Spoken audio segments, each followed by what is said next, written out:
But first this morning, we have a better idea of how many people were not following the fireworks rules this 4th of July. Calls poured into the illegal fireworks hotline on Wednesday night. By 11 o'clock, 11 people there were busy answering the phones. By the end of the night, investigators had gone out to literally every part of the city. They ended up giving out a total of 16 tickets. The excuses you get, this is the last one, I'm going to lie, or those were the last ones, or I don't have no more, or I bought these in the city. The hotline took 850 calls on July 3rd and 4th. That's actually fewer than last year. This morning, the federal government is helping with an arson investigation at a church in Los Alamos. The fire ripped through the chapel of the New Beginnings Fellowship Assembly of God there on Wednesday. ATF, or Alcohol, Tobacco, and Firearms agents, are helping firefighters because the fire was at a church. The church pastor says someone broke into the church last week, and on the morning of the fire, he saw an open door before discovering flames. This morning, charges involving rape and witness intimidation could be refiled against a former Albuquerque district judge. Judge Pat Murdoch was accused of performing sexual acts on a prostitute without her permission while he was a judge. The original charges also accuse him of telling her he would use his police connections to keep her from talking. Well, those charges were dropped last August to give detectives more time to investigate. The district attorney's office tells us they might take the case to the grand jury in the next few months.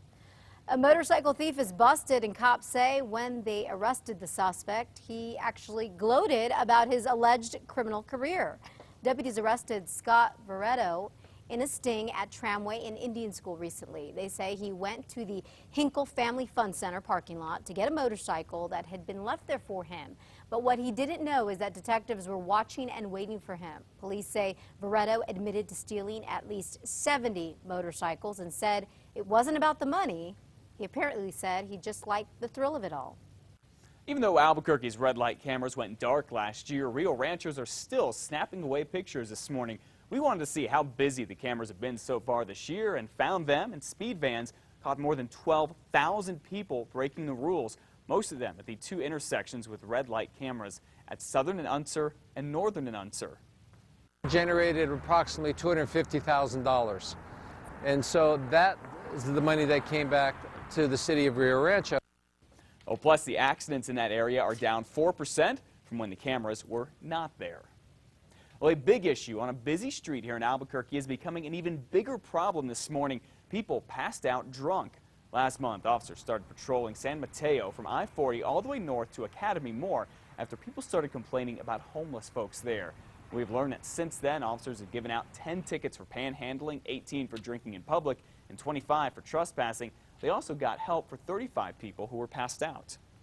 We wish that we had other means. We understand that it's just a Band-Aid for right now, but maybe in the future something can be worked out to where we can find a better solution to deal with the down and outs.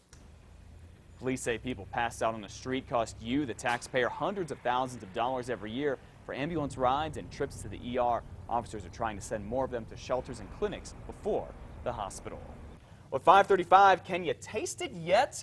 This year's Pork and Brew in Rio Rancho is just hours away from starting. And this morning, our David Romero has such a lucky assignment. He's getting an early treat. He's with some of the grill and smoke masters who are getting ready for the big feast. David is live at the Santa Ana Center in Rio Rancho. So, David, what do you got cooking already over there?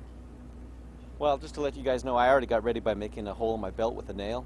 So, there you go. You're going to need it, right?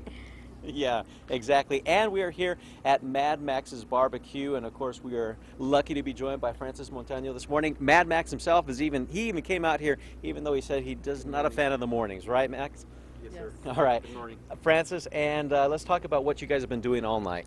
Actually, we've got some pork and brisket cooking. We've been cooking all night. We put it on at about 8:30 last night, so we're just going to get ready to take a look at it and see what it's doing. Let's pop the lid there and see and kind of tell us what are we looking at here. Actually, what you're looking at, this is Old Hickory Pit. Currently, what we're doing Right there. is brisket and pork. We're going to pull that brisket here right now, actually, and let you take a look at that and give you a piece of that so you can taste that. Want to grab that, Max? I'm going to grab it. And how long does it take to prepare this meat? It takes anywhere, depending on what you're cooking, anywhere from about 10 hours to 15 hours. As you can see, the brisket cooks a little bit quicker than your pork does. We've got the pork shoulder bone-in coming up, and so we've got about 700 pounds of meat currently right now on the smoker. So, How much meat do you guys plan to give out to people this weekend? last year I think we did over 800 and some pounds. So we're anticipating it'll be a little bit more than that this year.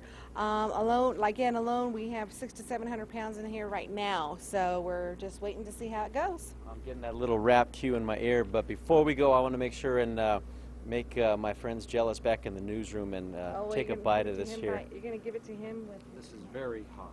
Okay, it's very hot, so There's a fork right there on the bottom. let me see if I can get a fork. And I hope you guys are getting a chance to look at this, because this, like they said, has been cooking overnight, so you know how tender it is, and you know that it's just going to be very good. Okay. This is why it's good to be the morning reporter, because you get to taste stuff like this. But very David, tender, I'm so and one of the many things you get to have out here. jealous. Oh my gosh, we're salivating over here. You've got the best assignment this morning. This is torture for us, my friend. If you All guys right. behave, we'll bring you back some. Okay, sounds good. We'll check back with you in the next half hour, David. Thank you. By the way, the Pork and Brew starts at noon today, and goes until 9 tonight.